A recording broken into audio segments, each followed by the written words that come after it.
जय जय श्री चैतन्य जय नित्यानंद जय द्वैत चंद्र जय गौरभक्तवृंद। जय जय श्री चैतन्य जय नित्यानंद जय द्वैत चंद्र जय गौरभक्तवृंद। हरे कृष्णा कृष्णा कृष्णा हरे हरे, हरे राम राम राम हरे हरे। हरे कृष्णा कृष्णा कृष्णा हरे हरे, हरे राम राम राम हरे हरे। हरे कृष्णा कृष्णा हरे हरे, हरे राम राम राम हरे हरे।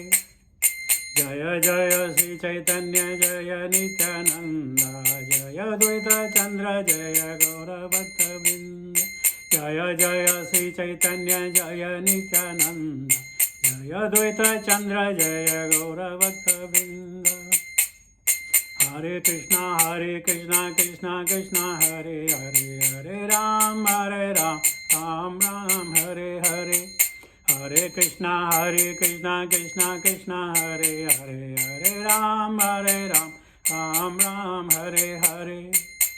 जय जय श्री चैतन्य जय नित्यानंद जय द्वैत चंद्र जय गौरभक्तवृंद। हरे कृष्णा कृष्णा हरे हरे, हरे राम राम राम हरे हरे। जय प्रभुपदा जय प्रभुपदा जय प्रभुपदा शिल प्रभुपदा जय गुरुदेवा जय गुरुदेवा जय गुरुदेवा जय गुरुदेवा। हरि नाम संकीर्तन महोत्सव की जय। भक्ति वेदांत स्वामी शिल प्रबंध महाराज की जय। निताय गौर प्रेमानंदे। हरि हरि हरि बोल। ओम नमो भगवते वासुदेवाय, ओम नमो भगवते वासुदेवाय, ओम नमो भगवते वासुदेवाय। नारायणं नमस्कृत्य नरं चैव नरोत्तमं देवीं सरस्वतीं व्यासां ततो जयमुदीरयेत्। नष्टप्रायेषु भद्रेषु नित्यं भागवत सेवया भगवती उत्तम श्लोके भक्तिर्भवति नष्ट की। परसों प्रभु ने कहा था आनंद लीलामय विग्रहाय हेमाभ दिव्या छवि सुंदराय तस्मै महाप्रेम पद प्रदाय चैतन्य चंद्राय नमो नमस्ते। चैतन्य चंद्राय नमो नमस्ते। सबसे पहले अपने परम गुरु इस्कॉन फाउंडर आचार्य श्रील प्रभुपाद जी के श्री चरणों में हमारा नमन, दंडवत प्रणाम। ऑल वैष्णव जन गुरुजनों को भी आशीर्वाद चाहिए। और आप लोगों के सौजन्य से जो कथा चल रही है बड़ी मार्मिक कथा है। शब्दों के द्वारा हम इतने भाग्यशाली तो नहीं थे कि हम चैतन्य महाप्रभु को मिलें या उनके डायरेक्ट डिसाइपल को मिल सकें, लेकिन फिर भी उनकी शक्ति, नाम की शक्ति के द्वारा हम चैतन्य महाप्रभु को पहचान रहे हैं, समझ रहे हैं और जानने की कोशिश कर रहे हैं। एक एनेक्डोट पहले बता दूं, बाद में बात करते हैं। एक बार प्रभुपाद जी बड़े एक्सटेसी में थे,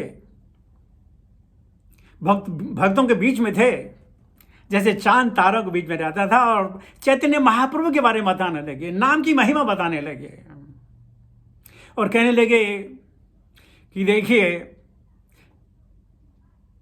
जो नाम है, जो विष्णु सहस्त्र नाम है, उसमें भगवान के 1000 नाम हैं, लेकिन अगर कोई एक राम का नाम ले लेना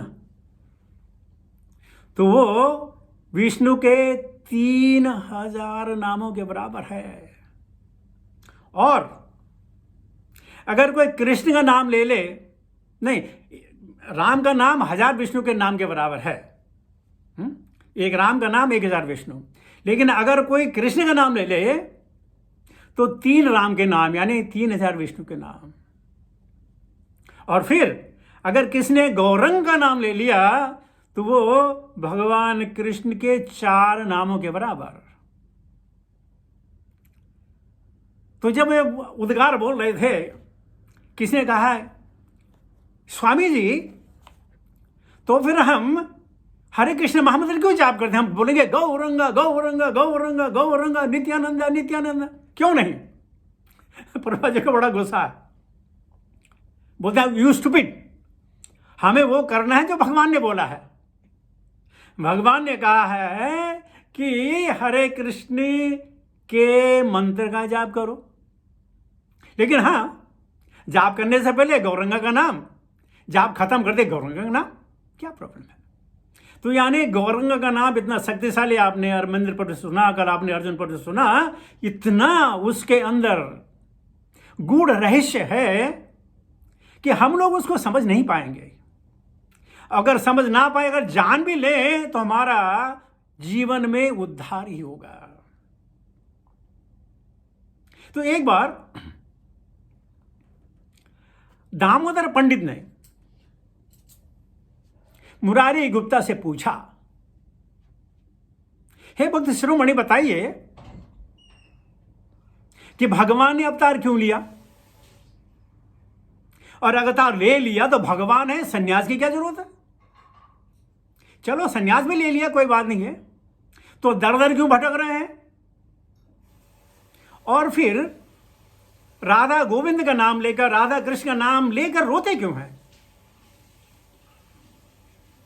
ये क्या है? ये क्या कहानी है? ऐसा क्यों? तो मुरारी गुप्ता ने कहा, पंडित जी आप पूछा तो सुन लो। ये व्याख्यान लोचन दास ठाकुर अपनी किताब चेतना मंगल में लिखते हैं कि मुरारी गुप्ता कहने लगे कि एक समय की बात है, कृष्ण भगवान ये धरती पे द्वापर का अंत होने वाला था, लेकिन नारद जी को पता चला कि कलयुग आने वाला है, और कलयुग में आने से जो लोगों की हालत होगी उसको कैसा मिटिगेट कर दिया जाए, हमें क्या करना चाहिए, हमें क्या करना चाहिए, क्या करना चाहिए, क्योंकि पर दुख दुखी। नारद देखो अभी कली आया नहीं था, सोचने लगे कि क्या करें कि कली का इफेक्ट कम हो जाए, लोग अधिदैविक अधिआत्मिक अधिभौतिक से छुटकारा पा सके। तो कहने लगे कि नारद मुनि अहो देव ऋषि धन्योयम यत् कीर्तिम श्रांग धन्मान गायान माध्यम तंत्रा रमयंती आत्म जगत। चलते चलते द्वारिका पहुंच गए, जहां भगवान अपनी 16,108 पटरानियों के साथ जीवन व्यतीत कर रहे थे। तो नारद जी ने क्या देखा कि सत्यभामा के महल से भगवान कृष्ण ने रुक्मणी आदि को कहा कि मैं तुम्हारे भवन में आ रहा हूं। तो रुक्मणी जी ने जैसे सूचना मिली, घर की साफ सफाई करके भगवान को उनका आदर सत्कार करने के लिए सारे पैरे फंडाने शुरू कर दिए। नारद जी देख रहे हैं, रुक्मणी जी भगवान का स्वागत करती है, भगवान के सिर चरणों में अपना मन धन अर्पित करती है, और जब भगवान कृष्ण उनको उठाते हैं तो वो रो रही है। तो भगवान कृष्ण ने कहा, हे रुक्मणी, क्या मेरे से अपराध हुआ या किसी और से अपराध हुआ? तुम क्यों रो रही हो? तो माता रुक्मणी ने कहा, अरे प्रभु छोड़िए, आपको क्या मालूम विरह क्या है? विरह है? किसका विरह? बोला, ये तो मैं जान सकती हूं, या श्री राधे विरह के बारे में जान सकती है। प्रभु आप नहीं जान सकते हो, आपको नहीं मालूम विरह क्या चीज है। तो बोला, कैसा विरह, किससे विरह? तो रुक्मणी जी ने कहा, देखो मुझे ज्ञात है अब कली आने वाला है और कली के आगमन पर आप सब छोड़ छाड़ करके मायापुर चले जाओगे और हमें विरह सहन करना पड़ेगा। आपको मालूम नहीं है, तो भगवान ने कहा अच्छा ऐसा विरह। तब तक नारद जी याद हमके, नारद जी की भी भगवान ने अपने हाथों से पाद प्रक्षालन किया, गद्दी पे बैठाया। कहने लगे विप्रवर आने का कारण बताइए, क्या बात है? तो बोला देखो प्रभु, आपको सब मालूम है, आप जबरदस्ती मुझे बुला रहे हैं। बोले नहीं नहीं, मुझे नहीं मालूम। बोले देखो कली आने वाला है और कली को तारने का एक ही सहारा है, वो सहारा है आप। लेकिन कृष्णे स्वधामो भगवते है धर्म ज्ञान आदि भी सह कलो दृष्टि निष्ठामेश पुराणा अर्को उदिनोदित। ये तो बात की बात है, आप चले जाओगे धर्म और ज्ञान के साथ, तो इन प्राणियों को क्या होगा जो कली में जन्म लेंगे। बोले कि नारद ढंग से बताओ क्या बात है। कि बोले देखिए, कली को तारने का और किसी के पास कोई उपाय नहीं है, सिर्फ आप ही कर सकते हो। और आप बताओ आप कैसे आओगे, क्या करोगे, बताइए हमें। कथा शॉर्ट करता हूं। भगवान बड़े प्रफुल्लित हुए, रुक्मणी की तरफ देखा और नारद और रुक्मणी को अपना चैतन्य रूप दिखाया। चैतन्य रूप दिखा करके दोनों गदगद हो गए। भगवान को जिसने साक्षात देख लिया, भगवान क्या करने वाले हैं, नारद बड़े खुश हुए। बड़ी लंबी लंबी कहानियां हैं, शॉर्ट करते हैं। और भगवान कृष्ण का है नारद शिरोमणि, आप जाके पूरे विश्व में जिसको बोलना बता दो कि मैं आने वाला हूं। नारद को और क्या चाहिए था कि मैं इसी की तो इंतजार कर रहा था कि मैं बताऊं। कहते हैं, शास्त्र में लिखा है कि नारद मुनि भगवान का मन है, लेकिन मन तो बोल नहीं सकता है।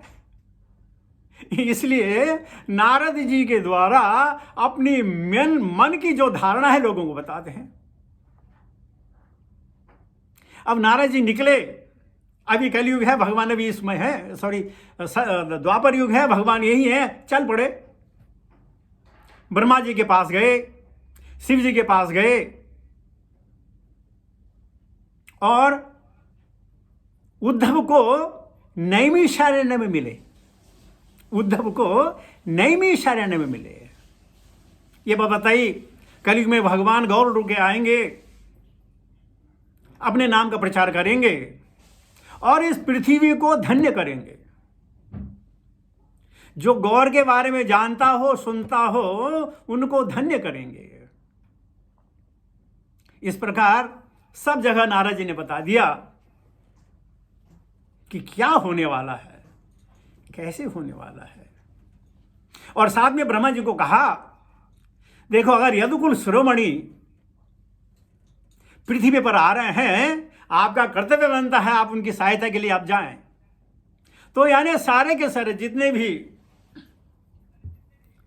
यदुवंशी थे, वो भगवान से पहले इस धरा पर अनेक रूप लेकर के आए। ब्रह्मा जी भी आए आचार्य के रूप में, सब लोग आए। नारद मुनि श्रीवासा के रूप में आए। तो ये जब सब आ गए, तब यहां भगवान ने सोचा कि अब जाना चाहिए। लेकिन आप कैसे मान ले, हम कैसे मान ले। यहां तक कि हमारे हिंदू धर्म में जो वेद पाठी लोग हैं, वो भी भगवान कृष्ण को भी भगवान नहीं मानते। तो चैतन्य की बात कहां है, नहीं मानते हैं। और क्या कहते हैं, हम वेद पाठी हैं, हम वेद प्रांगण हैं। कोई एक वेदी है, कोई द्विवेदी है, कोई त्रिवेदी है, कोई चतुर्वेदी है, और जिसको 4 वेद से ज्यादा आते हैं उनको कहते हैं मिश्र है, ये मिश्रा जी हैं, इनमें सब मिश्रित है। लेकिन भगवान को नहीं मानते, तो चैतन्य महाप्रभु कैसे मानेंगे। तो भगवान ने अपने आप से कहा कि मैं कैसे कैसे आऊंगा। अनेक शास्त्र में उदाहरण है। सबसे पहले रूप गोस्वामी ने भगवान के बारे में कहा, नमो महावदन्याय कृष्ण प्रेम प्रदायते कृष्णाय कृष्ण चैतन्य नामने गौरतुसे नमः। महावदन्याय, जो बहुत ही दयालु हो, दया का सागर हो। भगवान कृष्ण ने क्या कहा? भगवत गीता में कंडीशन लगा दी। क्या कंडीशन लगाई?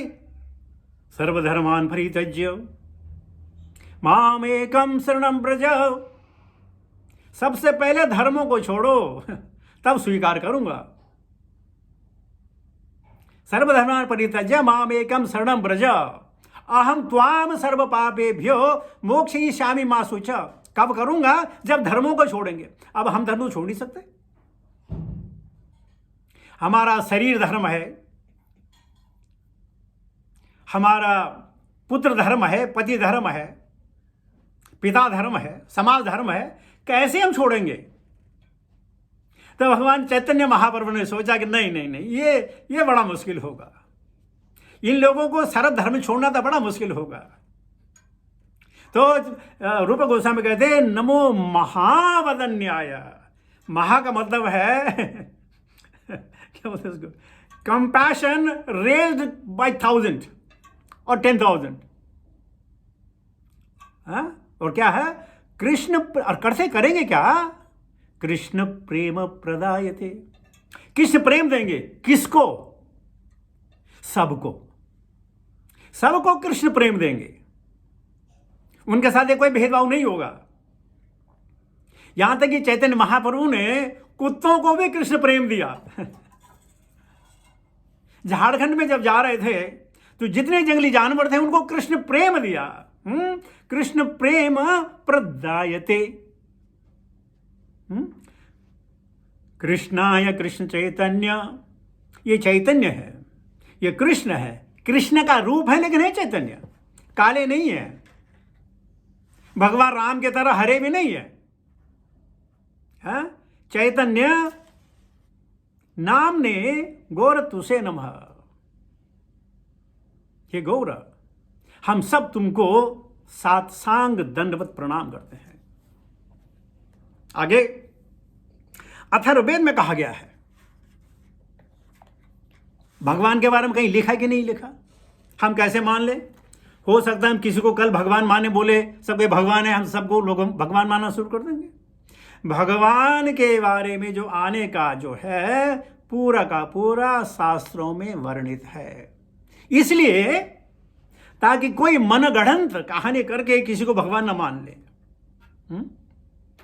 तो अथर्ववेद में जो ये पुरुष बोधनी उपनिषद उसमें लिखा गया है, in the 7th Manvantara the supreme lord will accompanied by his own associate descend in a golden form.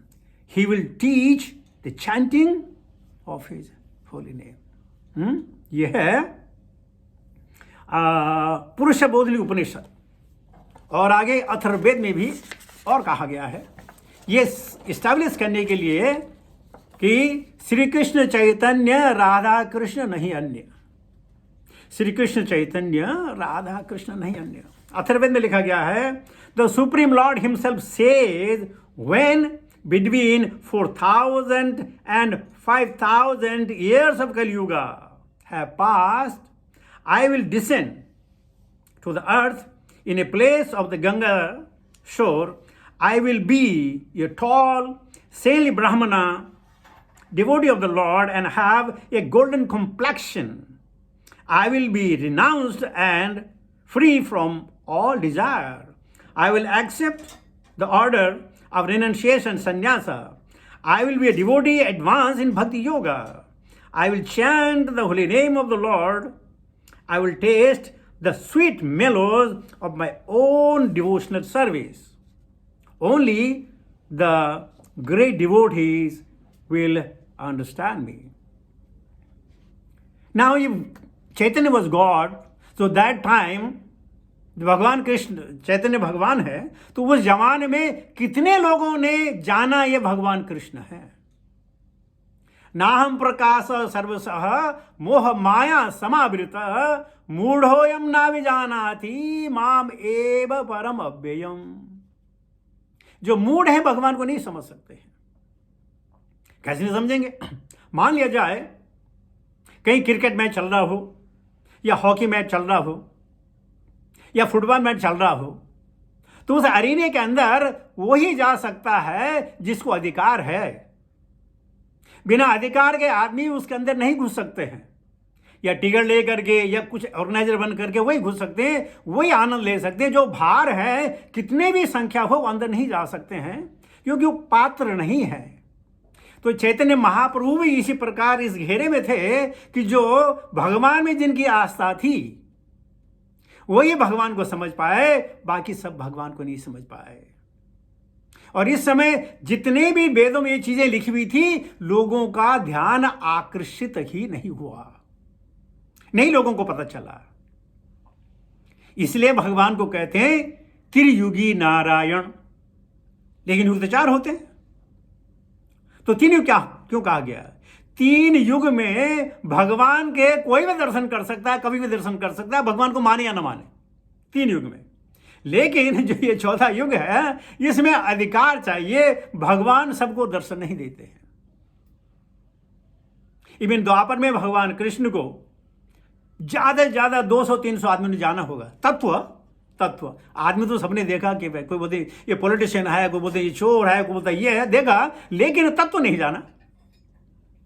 इसी प्रकार चैतन्य महाप्रभु का भी तत्व किसी ने नहीं जाना और लोग समझ नहीं पाए। सामवेद में लिखा है, the devotee to deliver the people devoured by the sins of Kali Yuga, I will, accompanied by my associate, descend to the earth in a place by the Ganges shore. I will be a Brahmana, Avdhuta, Sannyasi. Again and again, I will chant the holy name of the Lord. ये नहीं कि भगवान आए और भगवान ने शुरू कर दिया हरे कृष्ण कृष्ण कृष्ण हरे हरे, हरे राम राम राम हरे हरे। उनको मालूम था कृते अध्यायते विष्णु त्रेतायाम यजतो मखैहि द्वापरे परिचर्यायाम कलो तथर कीर्तनाथ। भगवान को पहले मालूम था, क्योंकि कली में प्रायण आयु सभ्य कलाव इसमें ये जना मंदास मंद मतयो मंद भाग्या ही उपद्रता है। इस कली काल में हमारी बुद्धि नहीं होगी, विवेक नहीं होगा, और हम लेजी और क्रेजी होंगे। इसलिए सिर्फ हरि का नाम लेकर के इन सब का उद्धार हो सकता है। किसी ने एक प्रश्न प्रभुपाद से पूछा कि प्रभुपाद, हम तो हरे कृष्ण महामंत्र चांट कर रहे हैं, लेकिन हमारे जीवन में उथल पुथल क्यों हो रही है? जब हम हरे कृष्ण महामंत्र जाप कर रहे हैं तो हमारे जीवन में उथल पुथल क्यों? प्रभुपाद ने बहुत शानदार उत्तर दिया कि जैसे तुम किसी नदी में हो या समुद्र में हो और समुद्र के जहाज में बैठे हो, तो जो नदी में जो नाव चल रही है, जो जहाज चल रहा है, रोलिंग और पिचिंग होगी। कभी ऊपर जाएगा, कभी नीचे जाएगा, कभी दाएं जाएगा, कभी बाएं जाएगा, लेकिन तुम इससे गिरोगे नहीं भाई, इतनी बात है। और ये रोलिंग पिचिंग क्यों हो रही है? क्योंकि तुम्हारे भी अभी कुछ अपराध कुछ भी बाकी है, उनको भी निकालने के लिए रोलिंग पिचिंग हो रही है। तो नाम का आधार, वाह वाह वाह। अभी एक बात याद आ गई नाम के बारे में। कहते एक बार भगवान श्री राम के राजभवन में उनका पूरा दरबार बैठा था, हनुमान जी बैठे हुए थे, सब बैठे हुए थे। वशिष्ठ मुनि चले आए। जब वशिष्ठ मुनि चले आए तो सबने अपने आसन छोड़ा, उनका सत्कार किया। हनुमान जी ने नहीं किया। हनुमान जी को पता ही नहीं चला कोई आया है। वो तो राम भक्ति में धुन है, श्री राम जय जय राम, श्री राम जय जय राम। लेकिन मुनि वशिष्ठ को एक युक्ति सूझी और भगवान रामचंद्र से कहते हैं, हे यदुकुल नंदन, अगर कोई मेरा अपराध करे तो क्या हो? बोला, गुरुजन आपका अपराध मेरा अपराध है, उसको मैं मृत्यु दंड दूंगा। है, लेकिन बताओ किसने अपराध किया है? बोले कि हनुमान ने अपराध किया है। अब भगवान क्या करें, वचन दे दिया कि जिसने अपराध किया उसको मृत्युदंड। अब क्या करें भगवान, अपनी जुबान वापस नहीं ले सकते भाई। रघुकुल रीत सदा चली आई, प्राण जाए पर वचन न जाए। नाम की महिमा बता रहा हूं आपको। हनुमान को हो सके वो क्या हो गया, हनुमान को पता चला, अरे मेरे प्रभु मेरी मृत्यु करेंगे, वाह वाह वाह वाह, क्या बात है, क्या बात है, खुश हो गए। बोलेगा देखिए मृत्यु कल है ना? हाँ कल कल। तो बोले मैं आज अपनी माँ अंजनी को मिल के आऊं, घुरा जाओ। तो मन की गति से गए, माँ के पास गए, चरणों में श्रद्धा रखे और कहने लगे, हे माँ कल मेरा अंतिम दिन है। बोला क्या हो गया? बोला भगवान राम के बाणों से मारा जाऊंगा। बोला अच्छा, माँ बताइए मैं क्या करूं? बोले बेटा ऐसा करो, अब मरना मरना है, उम्र भर तुमने राम का नाम जाप किया, लेकिन मरते वक्त राम का नाम मत भूलना। बोलो ठीक है। माँ ने उसको आशीर्वाद दिया। क्या आशीर्वाद दिया? यशस्वी भव, विजय भव नहीं बोला विजय भव नहीं है, विजय का मतलब कभी हार होती कभी जीत होती है। यशस्वी भव, तेरा यश सारी दुनिया में फैले। हनुमान जी आए खुशी खुशी राम के सामने कि जी मैं मरने के तैयार हूं। वशिष्ठ भी आए, नदी के सदी के किनारे लेके गए। हनुमान जी एक पत्थर पर बैठे, कुछ दूर में वशिष्ठ खड़े हैं, राम के हाथ में धनुष बाण है और वशिष्ठ कह रहे हैं राम अपनी प्रतिज्ञा पूरी कीजिए। भगवान राम ने सनांग धन में जो बाण चढ़ाया और बाण जैसे खींच के मारा, हनुमान को बाण लगा ही नहीं। तो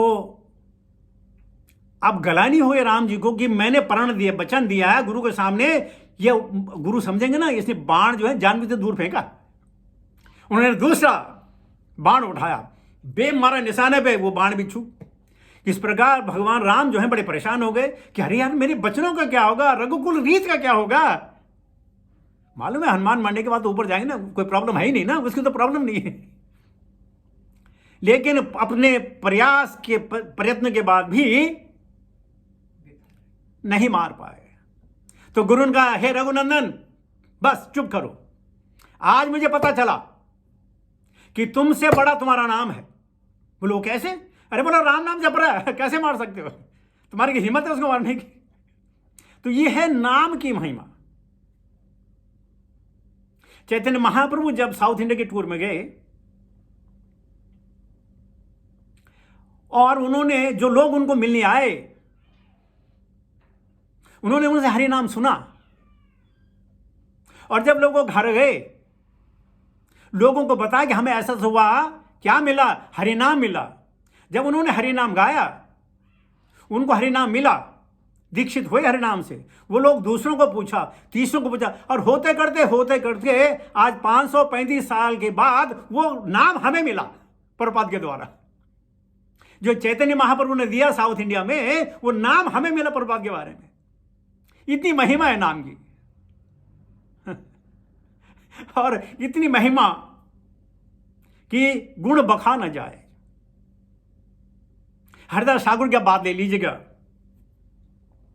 जब हरिदास ठाकुर बूढ़े हो गए, बीमार रहने लगे, वो नाम नहीं जप सकते थे, तो कृष्ण चैतन्य को पता चला कि अस्वस्थ हैं। उनको मिलने गए, बीमारी का कारण पूछा, तो हरिदास ठाकुर ने कहा, हे प्रभु मैं लक्ष्य नाम पूरा नहीं कर पा रहा हूं, यही बीमारी है। तो भगवान ने कहा तो बंद करो, कौन बोलता लेने के लिए, बंद करो। तो हरिदास ठाकुर कहते हैं, हे प्रभु ये हरि नाम मेरे प्राण है, और तुम कहने मैं अपने प्राण बंद कर दूं, यानी सुसाइड कर लूं, अपने प्राण बंद कर लूं, मतलब सुसाइड कर लूं, ये बता रहे तुम? ये मेरे से नहीं होगा। मुझे अपना जीवन बहुत प्यारा है और जीवन से ज्यादा मुझे हरे कृष्ण महामंत्र प्यारा है, इसलिए मैं सब छोड़ सकता हूं, हरि नाम नहीं छोड़ सकता हूं। ऐसी महिमा हरि नाम की। मीरा ने क्या नहीं भुगता इस नाम के चक्कर में, सब ने भुगता इस नाम के चक्कर में। तो ये जो प्यास है हरि नाम की, हम कई बार कहते हैं नाम चाम दाम की प्यास है, राम की प्यास कहां। एक बार चैतन्य महाप्रभु जब छोटे थे तो जगन्नाथ मिश्रा एक कमरे में सोते थे और सची माता अपने गोपाल के साथ, विश्वम्बर के साथ जो है इस कमरे में सोती थी। वो रात को देखती थी कि अचानक कमरा में जो है उजाला हो जाता है और जो है ये डेमिगॉड क्या बोलते हैं, देव लोग आते हैं, देवता आते हैं और भगवान को उठा करके सिंहासन पर रखते हैं और उनकी पूजा करते हैं। तो मां सची ने सोचा ये मेरा वहम हो सकता है, देवता लोग क्यों आएंगे, ये तो हमारा छोटा नादान बच्चा है, देवता लोग क्यों आएंगे। खैर इसी प्रकार उन्होंने जगन्नाथ मिश्र से कहा, उन्होंने कहा ठीक है इसका मेरे कमरे में भेज दो, मेरे कमरे में सोएगा। लेकिन उसके बावजूद भी देवता लोग आते, उनकी पूजा करते। तो मां ने तो सच समझा, लेकिन जगन्नाथ मिश्र ने कहा यह तो वहम है, ऐसा थोड़ी होता है। और मैंने भानु महाराज से कथा सुनी है मेलबोर्न ऑस्ट्रेलिया में, उसका दिन था, गौर पूर्णिमा का दिन था। वो कहने लगे कि देखिए आपने सुना होगा कि जब गौर चंद्र को पैदा होना था अचानक चांद छुप गया ग्रहण के उससे। वो भला नहीं, उसके वजह से नहीं छुपा, क्योंकि ये अपने चैतन्य महाप्रभु इतने सुंदर थे, उनका जो रूप था, लावण्य था, आकार था, वो हजारों चांद के बराबर था। तो चांद शर्मा करके छुप गया। और यहां क्योंकि ग्रहण का दिन था तो लोग जो है इस ग्रहण से मुक्ति पाने के लिए हरि के नाम का जाप कर रहे थे, मंत्रोच्चारण हो रहा था, लोग खुश थे। और इस प्रकार चैतन्य महाप्रभु जब पैदा हुए तब से हरि नाम शुरू हो गया। और जैसे ही लोग उनको मिलने आते, जब सच्ची माता अकेली होती, लेकिन जैसे लोग मिलने आते वो रोना शुरू कर देते जोर जोर से, हाँ। तो वो उसको चुपकी ताली बजाते, कहते हैं हरे कृष्णा कृष्णा कृष्णा हरे हरे, हरे रामा रामा रामा हरे हरे। और बालक चैतन्य चुप हो जाता, लेकिन जैसे हरे कृष्ण महामंत्र बंद हुआ तो रोना फिर वाह वाह वाह। तो बचपन से ही उन्होंने लोगों को हरे कृष्ण महामंत्र प्रदान किया, उनके जीवन को सफल बनाया। और ये युग धर्म जो हमारा हरे कृष्ण महामंत्र था उसका उन्होंने प्रतिपादन किया, सबको कृष्ण प्रेम दिया। लेकिन बच्चे तो बच्चे होते हैं। एक बार भगवान ने मां से कहा, मां जो मैं मांगूंगी मुझे दोगे? बोला हाँ, क्यों नहीं दूंगे, तो मेरा लाडला है, क्यों नहीं दूंगी, बता क्या चाहिए तुझे। बोले मां बाहर आओ। बोले बता ना। बोले बाहर आओ। चांद की तरफ देखा। बोले मां वो चांद लेके आओ। तो मां बोले पागल है क्या, ये क्या मांगने वाली चीज है। बोला देख, तुमने झूठ मत बोला करो। तुमने अभी 1 मिनट पहले कहा कि तुम सब कुछ मुझे दोगी, क्यों नहीं दे सकती हो। भगवान रोने लगे, चिल्लाने लगे कि मेरी मां झूठी है। बोलते अरे मत बोल, लोग सुनेंगे, झूठी क्या, ये चांद कोई नहीं देता। खैर भगवान को समझाया बुझाया, तब जाके भगवान माने। फिर एक दिन थोड़े बड़े हो गए, अपने दोस्तों के साथ कहीं घूमने गए नदी के किनारे। वहां उन्होंने देखा कि एक कुत्ते के 6 बच्चे पिल्ले, और चैतन्य महाप्रभु ने एक कुत्ता उठा लिया। अब उस कुत्ते पे बच्चों का झगड़ा हो गया। सब कहने लगे कि निमाई जो सबसे बढ़िया तुमने ले लिया, अब हम इनको नहीं लेंगे, या तो ये हमें दे दे या इनमें से कोई उठा। उन्होंने बोला नहीं, अब इस पे हाथ लगे, इसको लेके जाऊंगा। बहुत झगड़ा हुआ। तो चैतन्य महाप्रभु ने कहा ठीक है, ऐसा करते हैं, इस एक को हमारे घर में रखेंगे और सब लोग बारी बारी से आएंगे और कुत्ते से खेलेंगे, मजा करेंगे।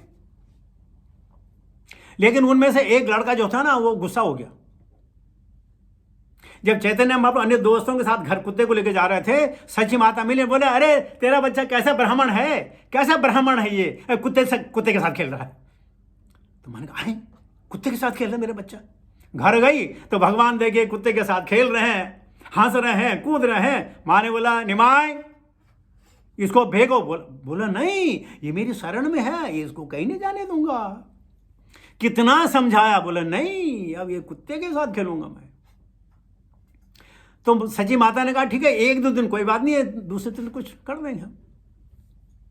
तो एक दिन भगवान ने नहाने का बहाना किया और बोलने लगे माँ देखो इस कुत्ते का ख्याल रखना, कुत्ते का ख्याल रखना, बता रहा हूं तेरे को, कुछ नहीं होना चाहिए। माँ ने कहा नहीं बेटा तुम जाओ आराम से। और जैसे ही भगवान आंखों से ओझल हुए, सची माता ने कुत्ता खोला, उसको भगा दिया। कुत्ता पूंछ उड़ा करके भाग गया। तब तक एक लड़का नदी के किनारे था कि निमाई तेरी मम्मी ने तेरे कुत्ता भगा दिया।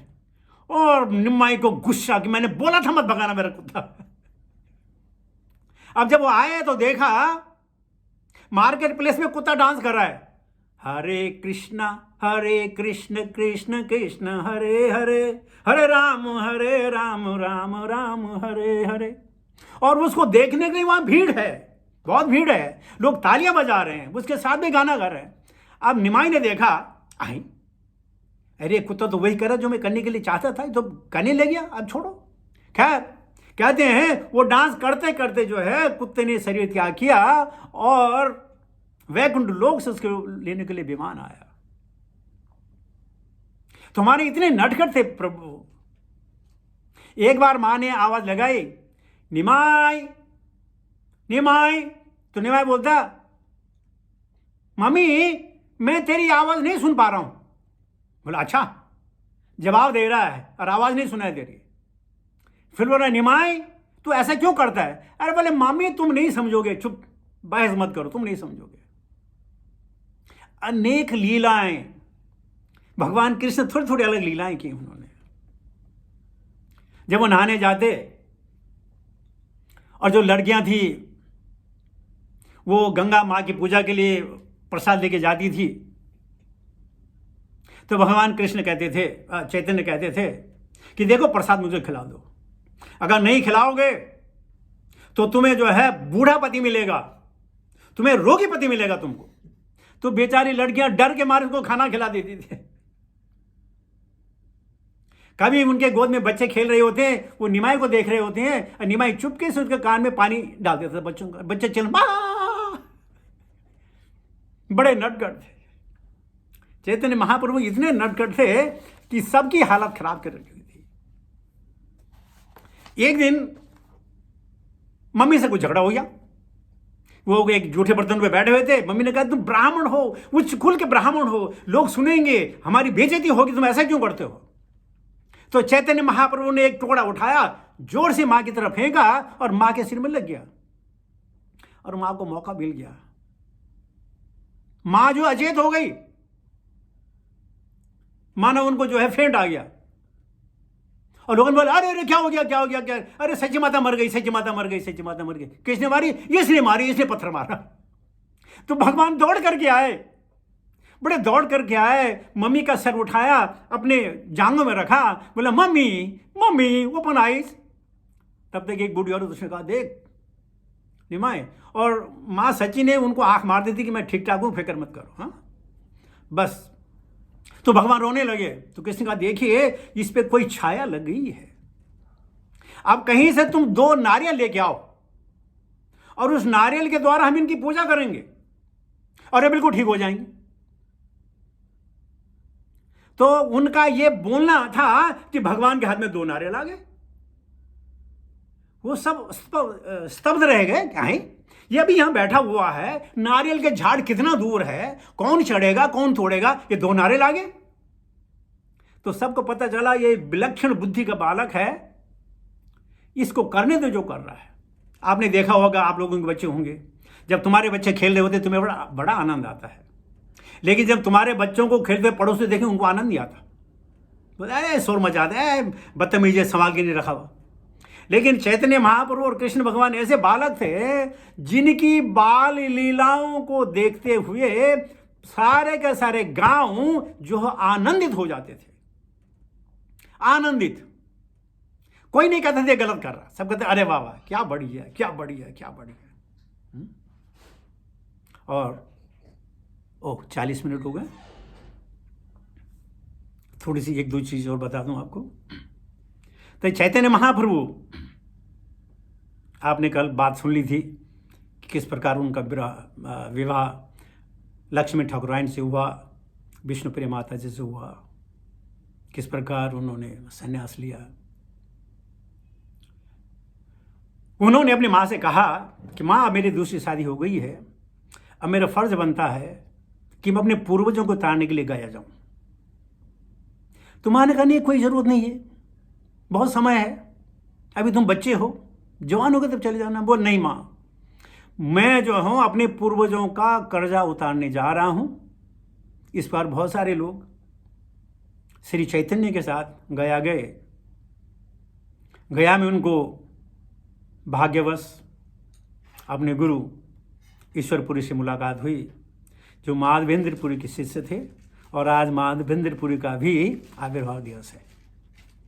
मिले, दीक्षा ग्रहण कर ली हरे नाम की। वहां फिर बहुत सारी चीजें हुई। वहां उन्हें रूप सनातन भी मिले, रूप मिले, सनातन बाद में रूप मिले, चंद्रशेखर मिले, सार्वभौम भट्ट नहीं, और सारे प्रभानंद शास्त्री सब मिले, और वहां से उन्होंने हरिनाम का शुरू किया। जब वापस आए तो श्रीवासा के ठाकुर के घर में इनकी हर रोज असेंबली लगने लगी, हर रोज असेंबली लगने लगी। खूब कीर्तन करते, रात भर कीर्तन करते, पसीना छूट जाता, आंखों से अश्रुधारा बहने लगती।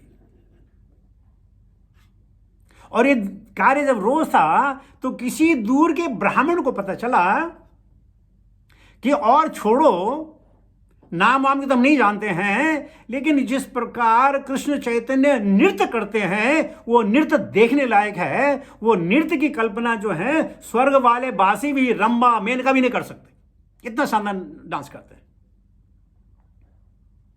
तो उसको उत्कंठा हुई कि नाम वाम की छोड़ो, मैं डांस देख लूं। तो एक दिन वो छुपके से सिरवासा के घर में गए। अंदर एक्सटेसिक कीर्तन चल रहा था और इसने अंदर जाने की कोशिश की, लेकिन इनको दरवाजे पे रोक दिया गया। इसने बहुत मिन्नतें की, इसको दरवाजे पे रोक दिया गया, वो आगे नहीं बढ़ पाए। एक तो ब्राह्मण, दूसरे में तिरस्कार, और इनका गुस्सा सातवें आसमान पे। ब्राह्मण का तिरस्कार, क्या बात है। गुस्से में आग बबूल होकर के, तब तक सुबह हो गई थी, वो नदी के किनारे निकले। थोड़ी दूर टहलने के बाद उनको पता चला कि निमाई भी वहां स्नान करने आए हैं। उनको पता चला कि अच्छा ये कल रात वाला डांसर है ना। उनके पास गए और बोलने गए, ए तुम अपने आप क्या समझते हो? मुझ जैसे ब्राह्मण को अंदर आने से किसी ब्राह्मण ने मना किया? मैं तुम्हें श्राप देता हूं, ये मेरा श्राप है तुमको, कि जिस प्रकार मुझे घर में आने से मना कर दिया गया, तुम भी अपने घर से विलुप्त हो जाओगे, तुम भी अपने घर में जो है वापस नहीं जा पाओगे। और उसने अपना जनेऊ तोड़ा और फेंक दिया नदी में। चैतन्य महाप्रभु मुस्कुराए, और जब चैतन्य महाप्रभु मुस्कुराए, इस ब्राह्मण को होश आया कि ओह, मैंने क्या कर दिया, इतनी छोटी सी खता के लिए इतना बड़ा मैंने श्राप दे दिया।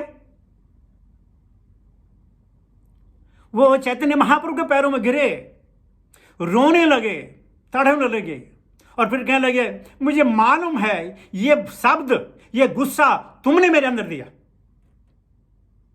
क्यों? मैंने कभी सोचा ही नहीं था कि मैं कभी ऐसा करूंगा, कभी नहीं सोचा था। लेकिन अब मुझे पता चला, क्योंकि तुम भगवान हो और तुमने ये वाणी, ये जहर अपनी इच्छा से मेरे मुंह में डाला ताकि तुम अपना उल्लू सीधा कर सको, तुम संन्यास ले लो। भगवान फिर हंसे और कहने लगे, देखिए अब मुझे मालूम है तुम लोगों के उद्धार के लिए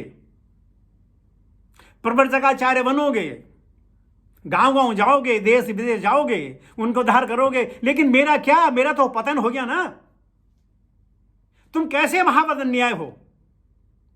किसी के उद्धार के लिए तुमने प्रण लिया और मेरा यहां पतन कर गए तुम।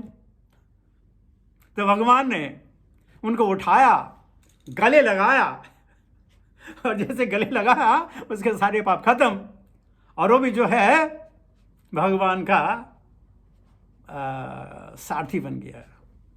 तो देखो, भगवान इतने दयालु हैं, जीवों पे दया ही करते हैं, कभी किसका अनहित चाहते ही नहीं है। कभी भी, चाहे वो जगह मदाई हो चाहे को हो, अनहित नहीं चाहते हैं। सबके पापों को माफ करके।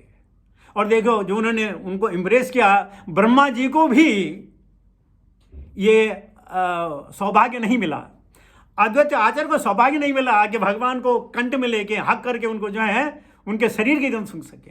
लेकिन इसको मिला। क्यों मिला? कि भगवान चाहते थे कि ब्राह्मण के साथ श्राप मिले तो जाके मैं सन्यास ले लूं।